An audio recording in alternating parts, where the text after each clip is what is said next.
Hallo, willkommen zum 8. Tag hier auf der Werft. Heute ist Ostersonntag, der 9. Hallo? Seht ihr auch, was ich sehe? Beziehungsweise hört ihr auch, was ich sehe? Der schläft. Hallo, aufwachen, es geht weiter. Hallo. Nee, das mit dem Anfassen mag er ja nicht so. Das mache ich mal besser nicht. Moment, ich habe da eine Idee. Und?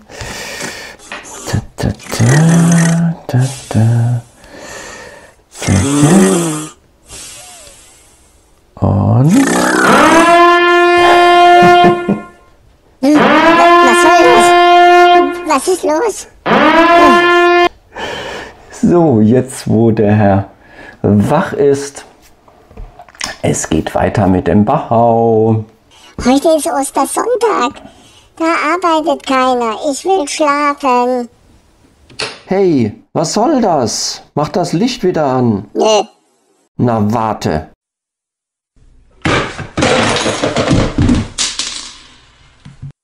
Autsch.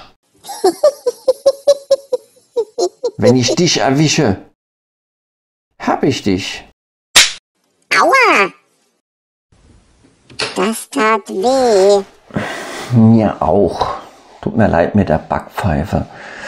Aber ich brauch dich doch. Du musst doch die Steine zählen. Nö, kein Bock heute. Mach es doch selbst. Hier, Block und Hey. Bleistift. Was soll das? Das glaube ich jetzt ja wohl nicht. Wirft er hier mit dem Zeug um sich? Ich will schlafen.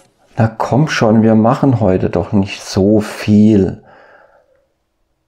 Und wo schaust du eigentlich die ganze Zeit hin? Ah, ich weiß schon wo. Ja, das hier war eigentlich für dich gedacht. Echt? Als kleine Belohnung, wenn wir heute fertig sind. Und natürlich, weil Ostern ist. Okay, wann geht's los? Dachte ich mir doch. Na gut, dann jetzt nochmal die Begrüßung. Hallo Können wir endlich und anfangen? willkommen hier am Ostersonntag, den 9. April 2023. Es ist der 8. Tag hier auf der Werft und es geht heute weiter mit den Tüten Nummer 15. Es war eine große Tüte und darin waren keine so große Überraschung, wieder 2 kleine. Und den Tüten Nummer 16, die stehen hier auch schon bereit. Ja, außerdem möchte ich heute dann nach dem Bau eines dieser Dampfmodule aus dem Leuchtkit Pulkschein mal vorstellen. Dazu aber später mehr. Ja, bevor es allerdings losgeht, ja, gibt es noch 2 Dinge vorweg zu sagen. Zum einen, wir haben uns beim letzten Mal leider verzählt, was die Anzahl der Steine betrifft. Und du willst jetzt bestimmt sagen, dass das meine Schuld war. Nein, es ist nicht nur deine Schuld. Wir haben das im Grunde beide verbockt. Ich habe in der Anleitung nicht gesehen, dass ein Teilabschnitt, nämlich hier dieser Teil mit den Bullaugen, dass der zweimal natürlich gebaut wird, aber nur einmal abgebildet ist. Deswegen haben wir da quasi nur die Hälfte der Steine. Okay, ja, da hätte ich wohl besser aufpassen müssen, wenn der Herr Mist baut. Ja. Und die Anzahl beträgt deswegen oder betrug dann, ich weiß jetzt den alten Wert nicht mehr, ich habe aber hier schon korrigiert auf 220, was du jetzt bei deinem Counter noch machen müsstest, die Gesamtzahl anpassen. Wir stehen jetzt aktuell bei 2338. Genau. Gut,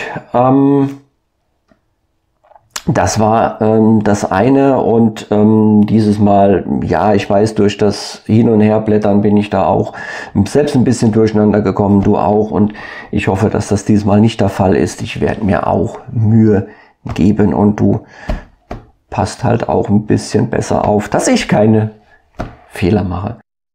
Ja, das andere, was noch zu erwähnen wäre, einer unserer Zuschauer, an dieser Stelle Gruß an André, hat mich darauf aufmerksam gemacht, dass hier, ich hole gerade nochmal den Bug her, ja, hier vorne eine der LED nicht funktioniert. Dem ist leider auch so, oder war so, sage ich mal. Also die hat es beim Einbau wohl ziemlich zerbröselt. Daher gleich an alle den Hinweis und natürlich auch an mich dann nachher wirklich genau aufpassen, wenn ihr diese Steinchen draufsetzt, dass diese LEDs richtig herum drin liegen und nicht so mit Gewalt das Ganze draufsetzen.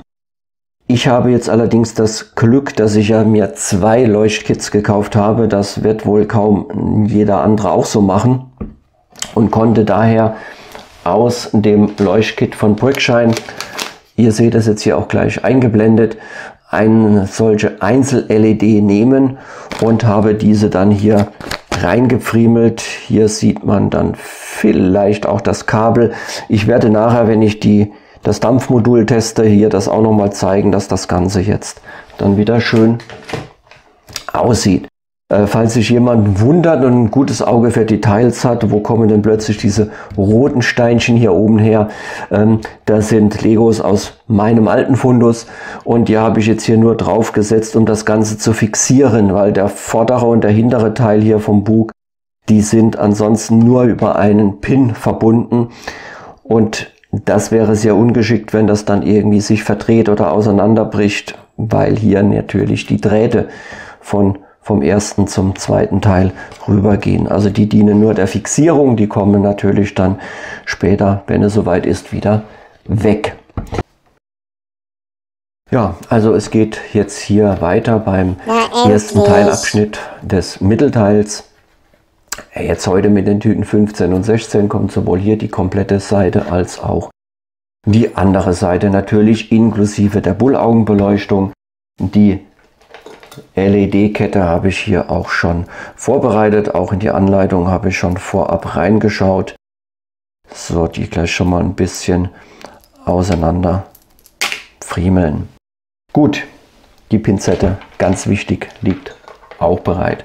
Aber jetzt starten wir erstmal wie immer den ersten Durchlauf, die eine Seite zeige ich im Zeitraffer und nachher dann, wenn ich weiß, wie es geht, die zweite Seite dann in Nahaufnahme. Gut, du bist soweit, dann hoffe ich mal, dass wir uns dieses Mal nicht verzählen. Los geht's!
So, ganz kurze Unterbrechung. Jetzt wird es interessant. Jetzt kommen hier die Bulleaugen. Die Anleitung habe ich hier sichtbar, aber ich habe sie mir vorher auch schon angeschaut. Es sind jeweils, wenn ich das hier richtig sehe, 3, 6, ja immer 6 Bullaugen. Einmal für den vorderen Teilabschnitt des Mittelteils und für den hinteren Teilabschnitt. Und ganz wichtig natürlich hier auch die Pinzette. Dann schauen wir mal, wie es klappt.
Wo wollen wir denn hin?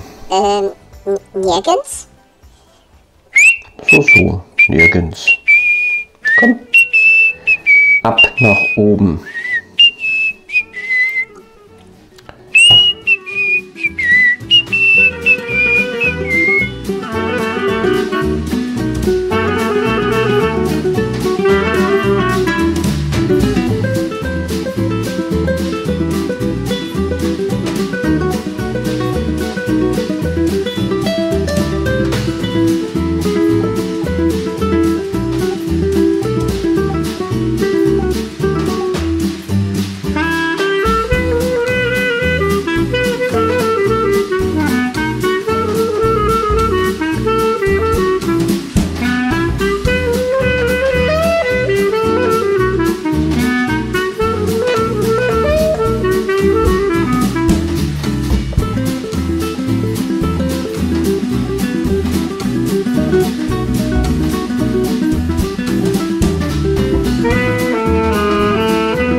Ja, damit wären die Tüten 15 geschafft und jetzt sieht es doch schon ja, richtig gut aus. Die erste Seite komplett quasi verkleidet. Jetzt so langsam kann man sich wirklich vorstellen, wie das Ganze dann in seiner ganzen Pracht später aussehen wird. Ja, mit den LEDs hat soweit geklappt. Eins ist nicht ganz so schön plan, da schaue ich vielleicht später nochmal. Also man muss wirklich aufpassen. Ich hoffe, dass ich dieses Mal keins dieser LEDs zerbröselt habe. Ich meine, ich hätte noch ein paar von den einzelnen aus Brickshine, aber da brauche ich das ein oder andere auch noch, weil ich ja noch ein paar weitere Elemente aus Brickshine übernehmen möchte. Gut, ein Teil blieb übrig, war dieses Mal wieder zu viel, ein kleines schwarzes schräges Steinchen und natürlich die 6 Zweiersteine,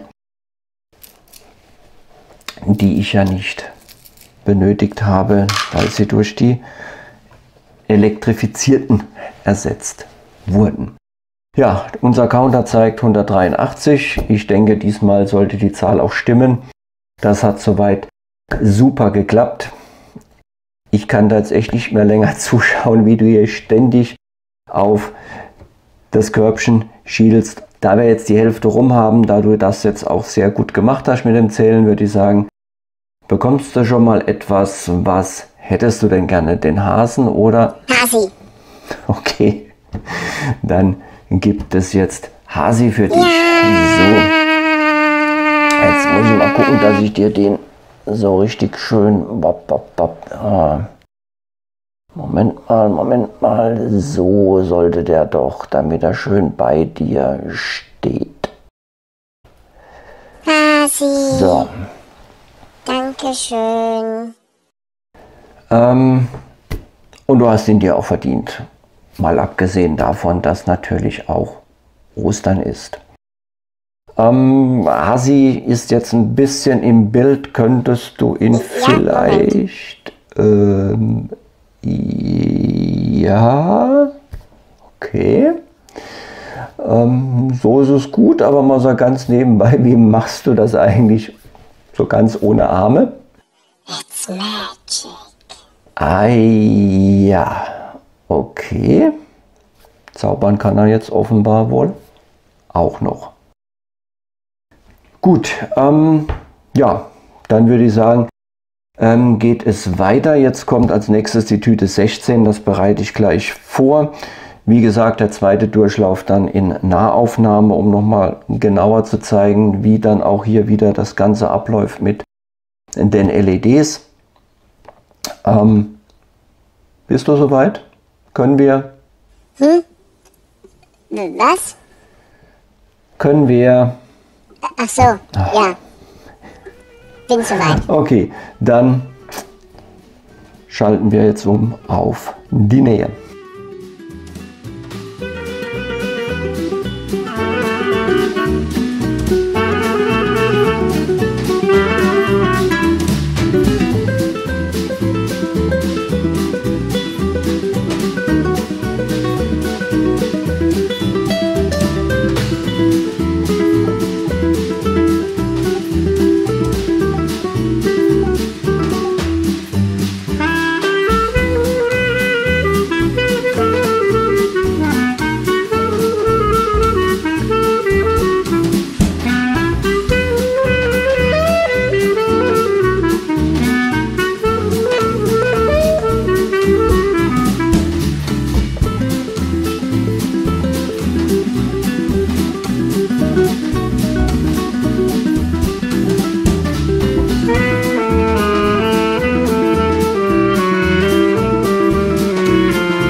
Ja, nachdem ich jetzt beim letzten Mal schon eines dieser LEDs kaputt gemacht habe, werde ich diesmal noch genauer darauf achten. Achtet wirklich darauf, ich habe es hier auch nochmal eingeblendet und ihr habt es eben vielleicht auch gesehen, dass diese quasi Mini-Platine flach in dem Lego-Steinchen drin ist, sodass die LEDs auch flach auf den Noppen aufliegen. Wenn man von oben drauf schaut, sollte man diese LEDs sehen. Das sind dann diese gelben Punkte.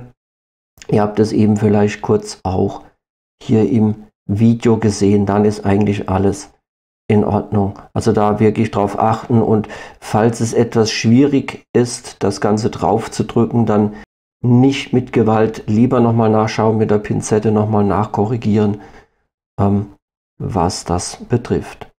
Auch hier jetzt beim Verlegen der Drähte, hier ist wirklich wunderbar, ganz gut, dass diese beigefarbenen Steinchen, die dazwischen sitzen, abgerundet sind, also abgerundete Ecken haben.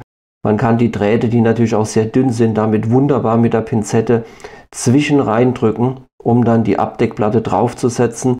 Und auch hier ist es dadurch möglich, dass das Ganze wirklich auch plan sitzt. Man muss wirklich aber auch genau schauen, dass die Drähte in dem Zwischenraum liegen, so wie ich das jetzt hier auch jeweils immer mit der Pinzette wunderbar hinbekommen habe.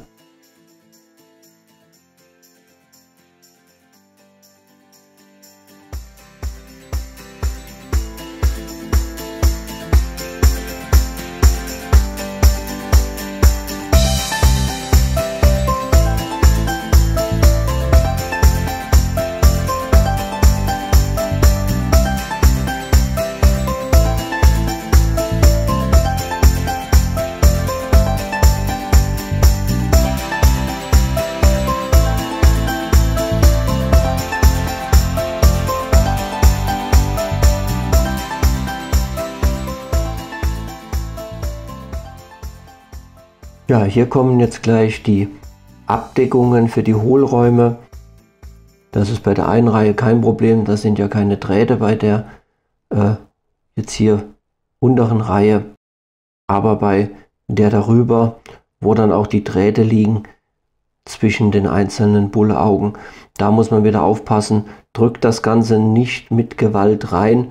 Es sollte ohne Widerstand draufzusetzen sein. Falls da irgendwas hakt, dann lieber nochmal nachschauen, so wie jetzt hier bei mir. Da liegen die Drähte etwas ungeschickt und deswegen habe ich hier das Ganze nochmal entfernt und die Drähte auf die andere Seite des Steinchens rübergelegt. Also auch auf der Seite, wo der entsprechende Stein sitzt mit den LEDs. Dann funktioniert das Ganze auch wunderbar. Und deswegen achtet da auch ein bisschen darauf, ob ihr die Drähte auf der einen oder auf der anderen Seite liegen habt, beziehungsweise dass da genug Luft, genug Spielraum ist, um diese Abdeckungen dann reinzudrücken. Also es sollte wirklich kein Widerstand sein. Dann funktioniert das auch und Das hat es jetzt hier dann auch wieder. Und es sieht gut aus.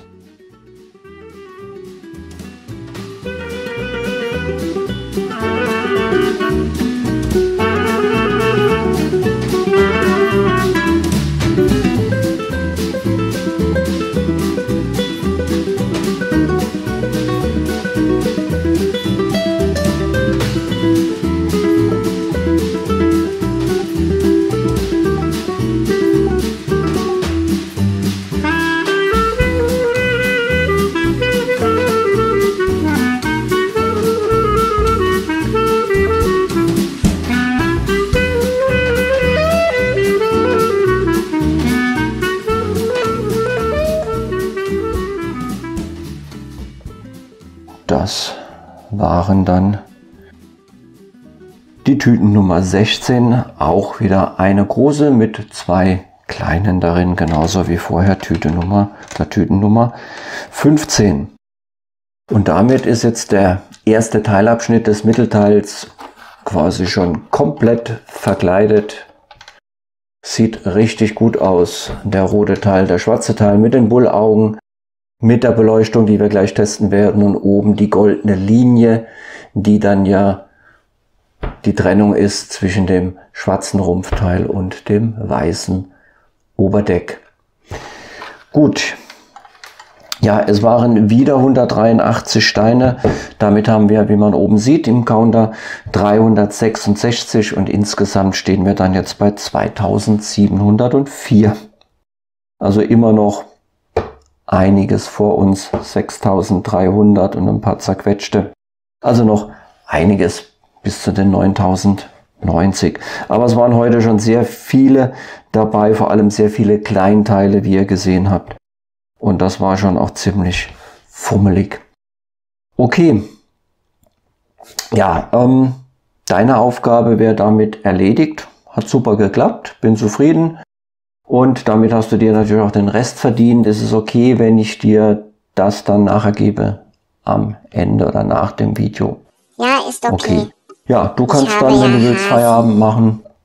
Ich zeige jetzt noch zum einen hier den Test natürlich, dann nochmal vom Bug die eine reparierte oder ersetzte LED und dann natürlich, wie angekündigt, wollen wir mal uns anschauen, wie die Dampfmodule hier oder ein Dampfmodul Dampf erzeugt. Ich bleibe noch. Ich und Hasi wollen auch den Dampf sehen. Okay, das freut mich, dass ihr noch da bleibt. Okay, dann schließe ich hier mal den Strom an. Achso, es war übrigens jetzt in den Tüten 16 war nichts übrig, also kein Teil, zu viel. Ja, jetzt wieder diese Stecker in das Expansion Board reinmachen. Die Stecker und natürlich auch die Öffnungen sind sehr, sehr klein. Ihr seht das hier auch in der Einblendung. Und das erfordert wirklich sehr viel Geduld und ein gutes Auge, das Ganze dann auch zu erledigen. Das sieht doch gut aus. 2, 4, 6, 8, 10. Oh. Ja, da oben sieht es nicht so gut aus. Da sind sie etwas zu weit nach unten gerutscht. Das werde ich dann später korrigieren. Aber so wie es aussieht, leuchten sie noch beide. Ich hoffe es mal. Also man sieht, man muss wirklich genau hinschauen, versuchen das möglichst genau hinzubekommen. Vielleicht schaffe ich es dann ja beim Heck oder beziehungsweise beim nächstes Mal beim zweiten Teilabschnitt hier im Mittelteil etwas perfekter. Schauen wir uns mal die andere Seite an. Vielleicht hat es ja hier besser geklappt. Ja, hier sieht es gut aus, wie man hier sieht. Okay, also das eine dann noch korrigieren. Damit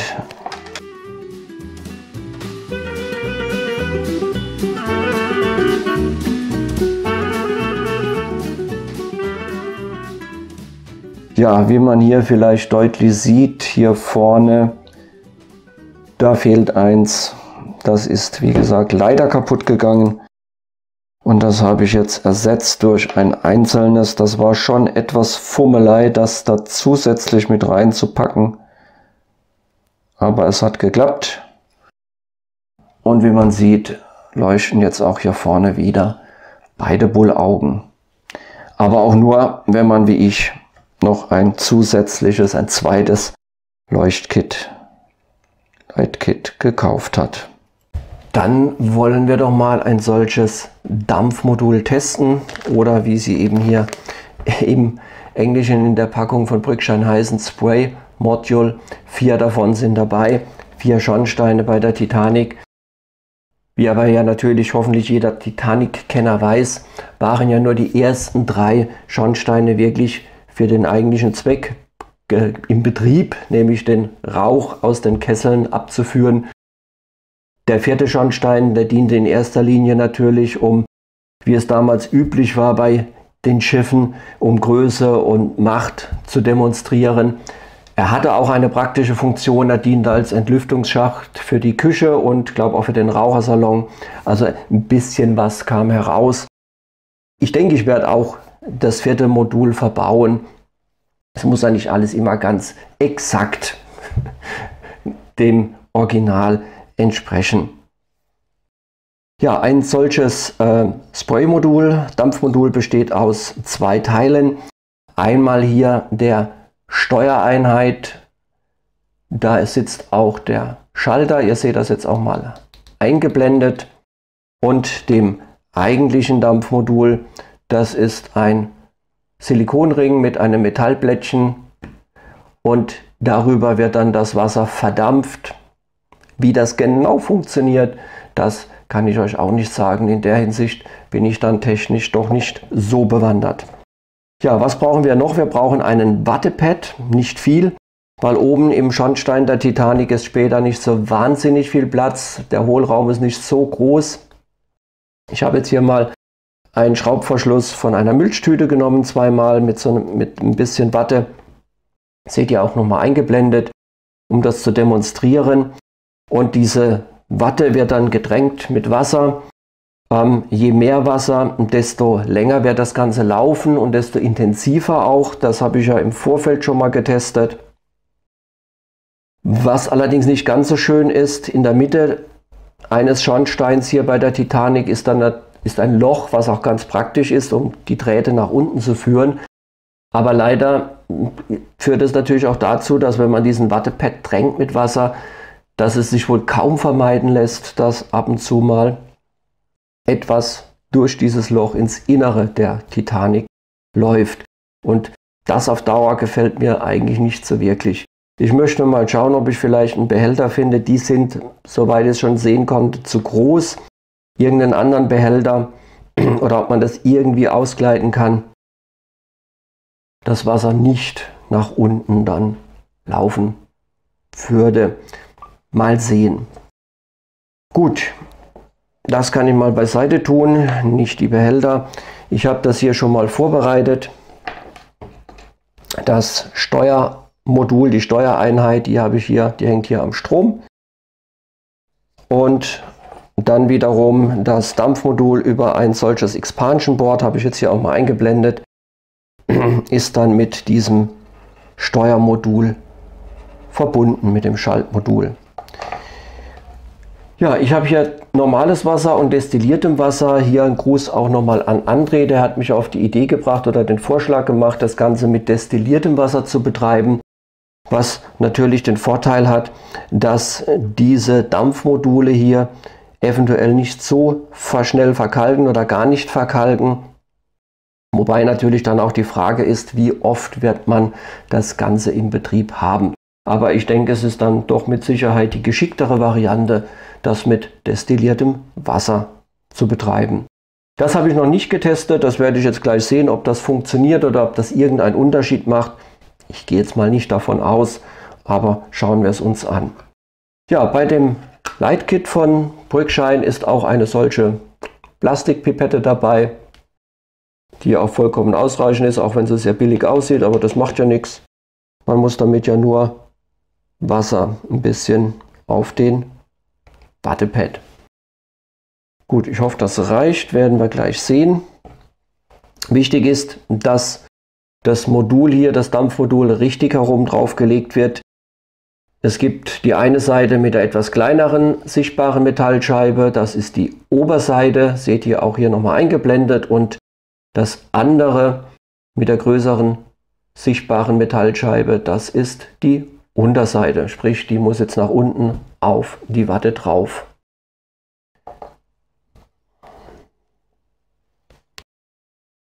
So, durch die Feuchtigkeit haftet das Ganze auch ein bisschen, wie das dann später ist, oben im Schornstein der Titanic, vor allem da der Schornstein ja auch schräg steht. Das muss man mal sehen.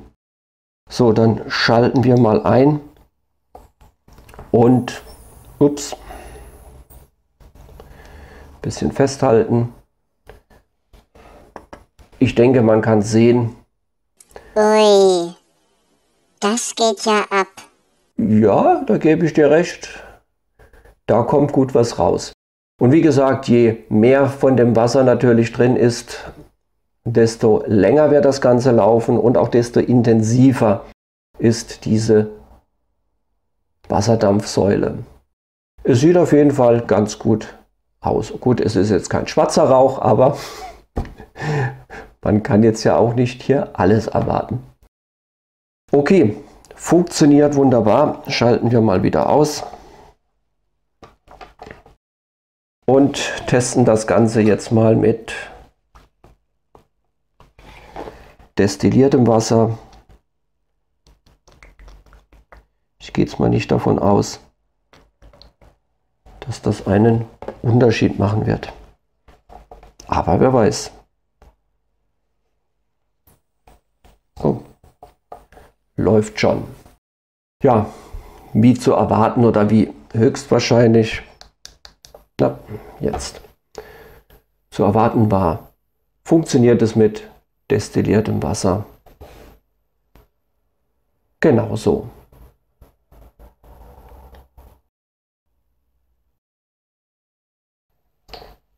Ja, diese Steuereinheit hier, das habe ich euch dann auch hier mal eingeblendet. Die sitzt später nach Plänen, so wie es Brückschein das vorgesehen hat, oben auf dem Oberdeck der Titanic. Deswegen ist da auch diese schwarze Gummihaut darüber. Das soll quasi aussehen wie ein Bauteil, eine Einheit, eine technische Einheit auf dem Oberdeck der Titanic. Ich finde auch, das passt irgendwo durchaus schon. Das könnte irgendwas sein. Aber für diejenigen, die sowas dann wieder stört, dass das zu sehen ist, ja, da müsste man das Ganze halt unterdeck. Das Problem ist, hier sitzt eben der Schalter zum Einschalten. Genau das möchte ich aber umgehen mit der Fernsteuerung. Ich will ja die Dampfmodule dann über die Fernsteuerung ein- und ausschalten, und deswegen habe ich vor, diese Steuereinheiten unterdeck unterzubringen, sofern das auch von der Kabellänge her alles funktionieren wird, und von der Verkabelung den Schalter entsprechend halt einschalten und dann über die Fernbedienung aktivieren. Ob das alles so funktionieren wird, wie so vieles, was ich noch vorhabe, ich stehe ja hier erst am Anfang, bisher sind es ja nur die Bullaugen und da kommt noch sehr viel, da bin ich selbst auch mal gespannt. Gut, hier ja, muss man wieder ein bisschen drauf drücken. Das ist halt auch das Problem, wenn diese Scheibe, dieser Gummiring dann durch den Draht nach oben gedrückt wird und nicht mehr wirklich der Kontakt zum Wattepad da ist, dann dampft natürlich nicht mehr sehr viel. Man sieht jetzt, wenn ich es reindrücke, funktioniert das Ganze auch wieder. Gut. Ja, das war es. Man hat gesehen, wie schön das funktioniert. Jetzt muss man dann sehen später, das wird ja relativ weit am Ende kommen, wie es dann wirklich im echten Einsatz aussehen wird. Damit komme ich zum Ende und es war doch gar nicht so schlimm und du hast auch einen Hasen bekommen und natürlich noch hier den Rest, den bekommst du auch gleich noch. süß. Ja, Hasi ist so süß. Vor allem, wenn man ihn aufisst. Nein. Okay. Dann, ja, noch ganz kurz, was wird nächste Woche kommen oder das nächste Mal. Mit Sicherheit nächste Woche. Hier der zweite Abschnitt vom Mittelteil wird genauso links und rechts verkleidet, entsprechend mit den Bullaugen. Wahrscheinlich dann auch schon der Anfang hier im Heck. Da kommen dann ja auch noch weitere Bullaugen. Dann würde ich sagen, wünsche ich euch ja, einen schönen Tag. Tschüss, bis zum nächsten Mal. Tschüss. Ja, gut.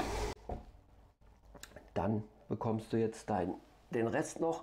Darf ich mir auch was nehmen? Na gut. Danke, das ist Nein. lieb.